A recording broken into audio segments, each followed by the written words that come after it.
ಆಕಾಶವಾಣಿ ಪ್ರದೇಶ ಸಮಾಚಾರ ಓದುತ್ತಿರುವವರು ಚೇತನ್ ಸಿವಿ. ಮುಖ್ಯಾಂಶಗಳು: ವಿಧಾನಸಭೆಯಲ್ಲಿ ದ್ವೇಷ ಭಾಷಣ ಮಸೂದೆ ಅಂಗೀಕಾರ, ಪ್ರತಿಪಕ್ಷಗಳಿಂದ ವಿಧೇಯಕದ ಪ್ರತಿ ಹರಿದು ಅಸಮಾಧಾನ. ಬಿಪಿಎಲ್ ಕಾರ್ಡ್ ಆದಾಯ ಮಿತಿ ಪರಿಷ್ಕರಣೆಗೆ ಸರ್ಕಾರ ಚಿಂತನೆ, ಬೆಂಗಳೂರು ಮೈಸೂರು ಇನ್ಫ್ರಾಸ್ಟ್ರಕ್ಚರ್ ಕಾರಿಡಾರ್ ಯೋಜನೆಯಲ್ಲಿ ಬದಲಾವಣೆ ಅಸಾಧ್ಯ, ಉಪಮುಖ್ಯಮಂತ್ರಿ ಡಿಕೆ ಶಿವಕುಮಾರ್. ಪೊಲೀಸ್ ಇಲಾಖೆಯಲ್ಲಿ 3,600 ಖಾಲಿ ಹುದ್ದೆಗಳ ಭರ್ತಿಗೆ ಆರ್ಥಿಕ ಇಲಾಖೆ ಒಪ್ಪಿಗೆ. ಬೇಲೂರಿನ 6 ಕಿಲೋಮೀಟರ್ ಅರಣ್ಯ ಜಾಗದಲ್ಲಿ ಕಾಮಗಾರಿ ಪೂರ್ಣಗೊಂಡರೆ 2026ರಲ್ಲಿ ತುಮಕೂರು ಜಿಲ್ಲೆಗೆ ಎತ್ತಿನಹೊಳೆ ನೀರು. ವಾರ್ತೆಗಳ ವಿವರ. ಬೆಳಗಾವಿಯಲ್ಲಿ ನಡೆಯುತ್ತಿರುವ ಅಧಿವೇಶನದಲ್ಲಿ ವಿಪಕ್ಷಗಳ ವಿರೋಧದ ನಡುವೆ ವಿಧಾನಸಭೆಯಲ್ಲಿಂದು ದ್ವೇಷ ಭಾಷಣ ಮಸೂದೆ ಅಂಗೀಕಾರಗೊಂಡಿದೆ. ವಿಧೇಯಕದ ಪ್ರತಿ ಹರಿದು ಪ್ರತಿಪಕ್ಷಗಳು ಆಕ್ರೋಶ ವ್ಯಕ್ತಪಡಿಸುತ್ತಿದ್ದಂತೆಯೇ ಸರ್ಕಾರ ಮಸೂದೆಯನ್ನು ಅಂಗೀಕರಿಸಿದೆ. ಗೃಹ ಸಚಿವ ಡಾ ಜಿ ಪರಮೇಶ್ವರ್ ಅವರು ಮಾತನಾಡಿ, ಈ ವಿಧೇಯಕವು ಸಮಾಜದ ಸಾಮರಸ್ಯ ಪಾಲನೆಗೆ ಸಹಕಾರಿಯಾಗಲಿದೆ. ವಿಧೇಯಕದಲ್ಲಿ 10 ವರ್ಷಗಳವರೆಗೆ ಕಾರಾಗೃಹ ವಾಸ ಎಂಬ ಅಂಶವಿತ್ತು. ಅದನ್ನು 7 ವರ್ಷಗಳಿಗೆ ಕಡಿತಗೊಳಿಸುವುದಾಗಿ ತಿಳಿಸಿದ್ದಾರೆ.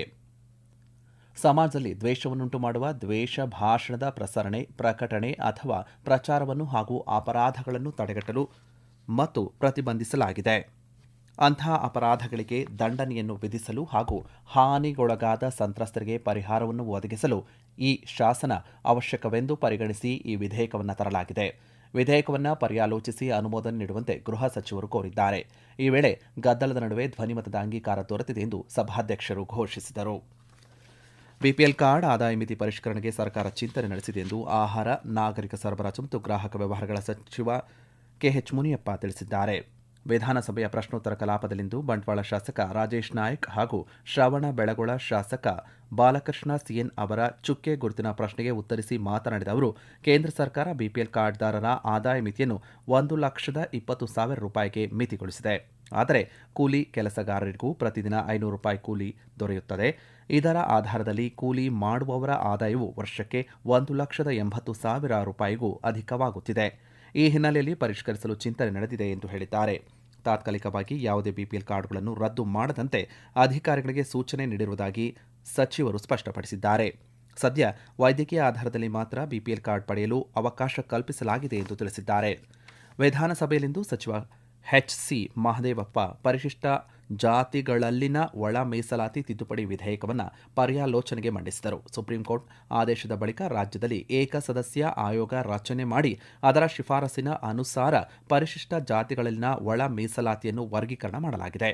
ಶಿಕ್ಷಣ ಮತ್ತು ಸರ್ಕಾರಿ ಹುದ್ದೆಗಳ ನೇಮಕಾತಿಯಲ್ಲಿ ಪರಿಶಿಷ್ಟರ ಎಲ್ಲಾ ಜಾತಿಗಳ ನಡುವೆ ಸಮಾನ ಅವಕಾಶ ದೊರಕಿಸಲು ತಿದ್ದುಪಡಿ ವಿಧೇಯಕ ರೂಪಿಸಿರುವುದಾಗಿ ತಿಳಿಸಿದ್ದಾರೆ. ಅರವಿಂದ್ ಬೆಲ್ಲ ಚರ್ಚೆಯಲ್ಲಿ ಭಾಗಿಯಾಗಿ ಮಾತನಾಡಿ, ತಮ್ಮ ಸರ್ಕಾರ ಪರಿಶಿಷ್ಟ ಜಾತಿಗಳಲ್ಲಿ ಒಳ ಮೀಸಲಾತಿ ಜಾರಿಗೆ ತಂದಿತ್ತು. ಅದನ್ನು ಮುಖ್ಯಮಂತ್ರಿ ಸಿದ್ದರಾಮಯ್ಯ ವಿರೋಧಿಸಿದ್ದರು ಎಂದರು. ಈ ವೇಳೆ ಪ್ರತಿಕ್ರಿಯಿಸಿದ ಮುಖ್ಯಮಂತ್ರಿ ಸಿದ್ದರಾಮಯ್ಯ, ಜನಸಂಖ್ಯೆಗೆ ಅನುಗುಣವಾಗಿ ಮೀಸಲಾತಿ ಇರಬೇಕು. ಮೀಸಲಾತಿ 50%ಕ್ಕೆ ಸೀಮಿತವಾಗಬಾರದು, 75%ಕ್ಕೆ ಹೆಚ್ಚಳವಾಗಬೇಕು ಎಂದು ಪ್ರತಿಪಾದಿಸುತ್ತೇನೆ. ಆರ್ಥಿಕವಾಗಿ ಹಿಂದುಳಿದವರಿಗೆ ಮೀಸಲಾತಿ ನೀಡಲು ಸಂವಿಧಾನದಲ್ಲಿ ಅವಕಾಶ ಇಲ್ಲ ಎಂದು ಸ್ಪಷ್ಟಪಡಿಸಿದ್ದಾರೆ. ಕೇಂದ್ರ ಸರ್ಕಾರ ಇಡಬ್ಲ್ಯೂಎಸ್ ಜಾರಿಗೆ ತಂದಿದೆ. ಪರಿಶಿಷ್ಟ ಜಾತಿಗೆ 17%, ಪರಿಶಿಷ್ಟ ವರ್ಗಕ್ಕೆ 7% ಮೀಸಲಾತಿ ಹೆಚ್ಚಳವನ್ನು ನಾವು ಎಂದಿಗೂ ವಿರೋಧ ಮಾಡಿಲ್ಲ ಎಂದು ತಿಳಿಸಿದ್ದಾರೆ. ಪೊಲೀಸ್ ಇಲಾಖೆಯಲ್ಲಿ ಖಾಲಿ ಇರುವ 3,600 ಹುದ್ದೆಗಳ ಭರ್ತಿಗೆ ಆರ್ಥಿಕ ಇಲಾಖೆಯಿಂದ ಒಪ್ಪಿಗೆ ದೊರೆತಿದ್ದು, ಅಧಿಸೂಚನೆ ಹೊರಡಿಸುವ ಪ್ರಕ್ರಿಯೆ ನಡೆಯುತ್ತಿದೆ ಎಂದು ಗೃಹ ಸಚಿವ ಡಾ ಜಿ ಪರಮೇಶ್ವರ್ ಸ್ಪಷ್ಟಪಡಿಸಿದ್ದಾರೆ. ಪರಿಷತ್ನಲ್ಲಿಂದು ಒಳ ಮೀಸಲಾತಿ ಪ್ರಕ್ರಿಯೆ ಪೂರ್ವದಲ್ಲೇ ಅಧಿಸೂಚನೆ ಹೊರಡಿಸಿದ್ದರಿಂದ ಈಗಾಗಲೇ 947 ಪಿಎಸ್ಐಗಳ ಭರ್ತಿ ಪ್ರಕ್ರಿಯೆ ಪೂರ್ಣಗೊಂಡು ಅಭ್ಯರ್ಥಿಗಳು ತರಬೇತಿಯಲ್ಲಿದ್ದಾರೆ. ಕಲ್ಯಾಣ ಕರ್ನಾಟಕ ಪ್ರದೇಶಾಭಿವೃದ್ಧಿ ಅನುದಾನದ ಅಡಿಯಲ್ಲಿ ಕಾಳಗಿ ತಾಲೂಕಿನಲ್ಲಿ ಸಿಪಿಐ ಕಚೇರಿ ಕಟ್ಟಡ ಮತ್ತು ಸಿಪಿಐ ಸಿಬ್ಬಂದಿಗೆ ವಸತಿ ಗೃಹ ನಿರ್ಮಾಣಕ್ಕೆ ಅವಕಾಶವನ್ನು ಕಲ್ಪಿಸಲಾಗುವುದು ಎಂದು ಸಚಿವರು ಇದೇ ವೇಳೆ ತಿಳಿಸಿದ್ದಾರೆ. ವಿಧಾನಸಭೆಯಿಂದ ತಿದ್ದುಪಡಿಯೊಂದಿಗೆ ಅಂಗೀಕಾರ ರೂಪದಲ್ಲಿರುವ ಗ್ರೇಟರ್ ಬೆಂಗಳೂರು ಆಡಳಿತ ವಿಧೇಯಕ 2025ಕ್ಕೆ ಮೇಲ್ಮನೆಯಲ್ಲಿ ಅಂಗೀಕಾರ ದೊರೆತಿದೆ. ನಾಡಪ್ರಭು ಕೆಂಪೇಗೌಡ ಪಾರಂಪರಿಕ ತಾಣ ಅಭಿವೃದ್ಧಿ ಪ್ರಾಧಿಕಾರ ತಿದ್ದುಪಡಿ ವಿಧೇಯಕಕ್ಕೂ ಅಂಗೀಕಾರ ದೊರೆತಿದೆ. ಮೇಲ್ಮನೆಯಲ್ಲಿ ಪ್ರಶ್ನೋತ್ತರ ಕಲಾಪದಲ್ಲಿ ಉತ್ತರಿಸಿದ ಉಪಮುಖ್ಯಮಂತ್ರಿ ಡಿಕೆ ಶಿವಕುಮಾರ್, ಬೆಂಗಳೂರು ಮೈಸೂರು ಇನ್ಫ್ರಾಸ್ಟ್ರಕ್ಚರ್ ಕಾರಿಡಾರ್ ಯೋಜನೆಗೆ ಸಂಬಂಧಪಟ್ಟಂತೆ ಸುಪ್ರೀಂಕೋರ್ಟ್ ಆದೇಶವಿರುವ ಹಿನ್ನೆಲೆಯಲ್ಲಿ ಯೋಜನೆಯಲ್ಲಿ ಯಾವುದೇ ಬದಲಾವಣೆ ತರಲು ಸಾಧ್ಯವಿಲ್ಲ ಎಂದು ಸ್ಪಷ್ಟಪಡಿಸಿದ್ದಾರೆ. ಪ್ರದೇಶ ಸಮಾಚಾರವನ್ನು ಕೇಳುತ್ತಿದ್ದೀರಿ.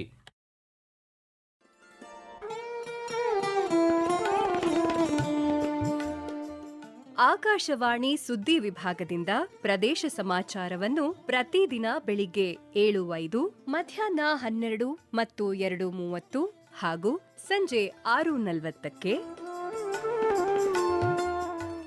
ರಾಷ್ಟ್ರೀಯ ವಾರ್ತೆಗಳನ್ನು ಬೆಳಿಗ್ಗೆ 7:35, ಮಧ್ಯಾಹ್ನ 1:10 ಹಾಗೂ ಸಂಜೆ 7:35ಕ್ಕೆ ಪ್ರಸಾರ ಮಾಡಲಾಗುತ್ತದೆ. ಈ ಎಲ್ಲಾ ವಾರ್ತೆಗಳನ್ನು ನಮ್ಮ ಯೂಟ್ಯೂಬ್ ಖಾತೆ ಆಕಾಶವಾಣಿ ನ್ಯೂಸ್ ಕನ್ನಡ, ಫೇಸ್ಬುಕ್ ಖಾತೆ ಆಕಾಶವಾಣಿ ವಾರ್ತೆ ಕನ್ನಡ ಇದರಲ್ಲಿ ಆಲಿಸಬಹುದು. ನಿಖರ ಮತ್ತು ವಿಶ್ವಾಸಾರ್ಹ ಸುದ್ದಿಗಳಿಗಾಗಿ ಕೇಳಿ ಆಕಾಶವಾಣಿ ವಾರ್ತೆ.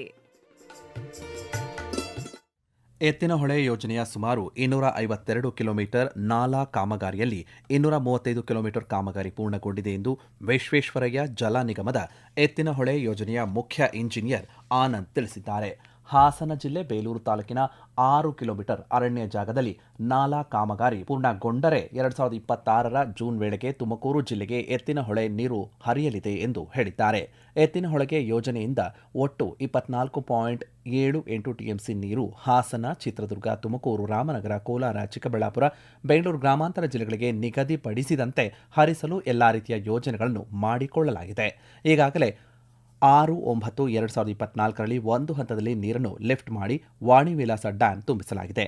ಕೇಂದ್ರ ಅರಣ್ಯ ಇಲಾಖೆ ಆಕ್ಷೇಪ ವ್ಯಕ್ತಪಡಿಸಿರುವ 6 ಕಿಲೋಮೀಟರ್ ಅರಣ್ಯ ಭೂಮಿಯಲ್ಲಿ ನಾಲೆ ಮಾಡಲು ಅನುಮೋದನೆ ದೊರೆತರೆ ನಿಗದಿಯಂತೆ ನೀರು ಹರಿಯುವುದರಲ್ಲಿ ಯಾವುದೇ ಅನುಮಾನವಿಲ್ಲ ಎಂದು ಹೇಳಿದ್ದಾರೆ. ನಗರಾಭಿವೃದ್ಧಿ ಇಲಾಖೆ, ಪೌರಾಡಳಿತ ನಿರ್ದೇಶನಾಲಯ ಹಾಗೂ ಬೆಳಗಾವಿ ಮಹಾನಗರ ಪಾಲಿಕೆಯ ಸಂಯುಕ್ತಾಶ್ರಯದಲ್ಲಿ ಸುವರ್ಣಸೌಧದಲ್ಲಿ ಈ ಖಾತಾ ಲೋಕಾರ್ಪಣೆ ಕಾರ್ಯಕ್ರಮವನ್ನು ಮುಖ್ಯಮಂತ್ರಿ ಸಿದ್ದರಾಮಯ್ಯ ಉದ್ಘಾಟಿಸಿದರು.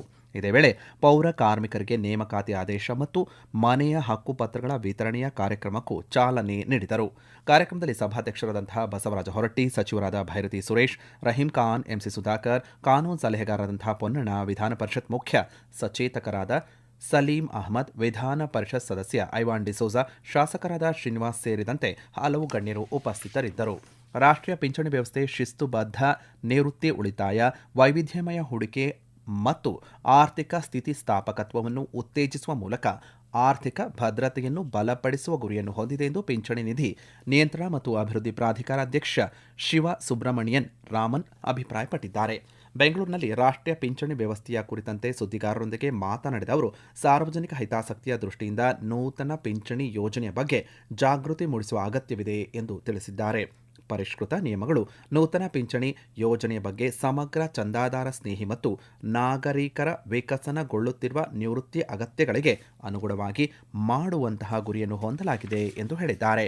ಮಂಗಳೂರು ಮಹಾನಗರ ಪಾಲಿಕೆ ವ್ಯಾಪ್ತಿಯಲ್ಲಿ ಒಳಚರಂಡಿ ವ್ಯವಸ್ಥೆಯನ್ನು ಸಮರ್ಪಕಗೊಳಿಸಲು 1,200 ಕೋಟಿ ರೂಪಾಯಿಗಳ ಯೋಜನೆಯನ್ನು ಸಿದ್ಧಪಡಿಸಲಾಗುತ್ತಿದೆ ಎಂದು ದಕ್ಷಿಣ ಕನ್ನಡ ಜಿಲ್ಲಾಧಿಕಾರಿ ದರ್ಶನ್ ಹೆಚ್ವಿ ತಿಳಿಸಿದ್ದಾರೆ.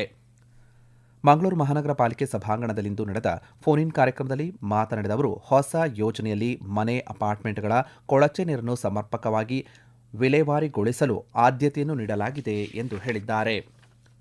ತಂಬಾಕು ಉತ್ಪನ್ನಗಳ ಬಳಕೆಯಿಂದಾಗುವ ದುಷ್ಪರಿಣಾಮಗಳ ಕುರಿತು ಯುವ ಜನರಲ್ಲಿ ವ್ಯಾಪಕ ಅರಿವು ಮೂಡಿಸಬೇಕು ಹಾಗೂ ಜಿಲ್ಲೆಯನ್ನು ತಂಬಾಕು ಮುಕ್ತವನ್ನಾಗಿಸಲು ಅಧಿಕಾರಿಗಳು ಶ್ರಮಿಸಬೇಕು ಎಂದು ರಾಮನಗರ ಅಪರ ಜಿಲ್ಲಾಧಿಕಾರಿ ಆರ್ ಚಂದ್ರಯ್ಯ ಅಧಿಕಾರಿಗಳಿಗೆ ನಿರ್ದೇಶನ ನೀಡಿದ್ದಾರೆ. ಕೊನೆಯಲ್ಲಿ ಮತ್ತೊಮ್ಮೆ ಮುಖ್ಯಾಂಶಗಳು. ವಿಧಾನಸಭೆಯಲ್ಲಿ ದ್ವೇಷ ಭಾಷಣ ಮಸೂದೆ ಅಂಗೀಕಾರ, ಪ್ರತಿಪಕ್ಷಗಳಿಂದ ವಿಧೇಯಕದ ಪ್ರತಿ ಹರಿದು ಅಸಮಾಧಾನ. ಬಿಪಿಎಲ್ ಕಾರ್ಡ್ ಆದಾಯ ಮಿತಿ ಪರಿಷ್ಕರಣೆಗೆ ಸರ್ಕಾರ ಚಿಂತನೆ. ಬೆಂಗಳೂರು ಮೈಸೂರು ಇನ್ಫ್ರಾಸ್ಟ್ರಕ್ಚರ್ ಕಾರಿಡಾರ್ ಯೋಜನೆಯಲ್ಲಿ ಬದಲಾವಣೆ ಅಸಾಧ್ಯ, ಉಪಮುಖ್ಯಮಂತ್ರಿ ಡಿಕೆ ಶಿವಕುಮಾರ್. ಪೊಲೀಸ್ ಇಲಾಖೆಯಲ್ಲಿ 3,600 ಖಾಲಿ ಹುದ್ದೆಗಳ ಭರ್ತಿಗೆ ಆರ್ಥಿಕ ಇಲಾಖೆ ಒಪ್ಪಿಗೆ. ಬೇಲೂರಿನ 6 ಕಿಲೋಮೀಟರ್ ಅರಣ್ಯ ಜಾಗದಲ್ಲಿ ಕಾಮಗಾರಿ ಪೂರ್ಣಗೊಂಡರೆ 2026ರಲ್ಲಿ ತುಮಕೂರು ಜಿಲ್ಲೆಗೆ ಎತ್ತಿನಹೊಳೆ ನೀರು. ಇಲ್ಲಿಗೆ ಪ್ರದೇಶ ಸಮಾಚಾರ ಮುಕ್ತಾಯವಾಯಿತು. ನಮ್ಮ ಮುಂದಿನ ವಾರ್ತಾ ಪ್ರಸಾರ 7:35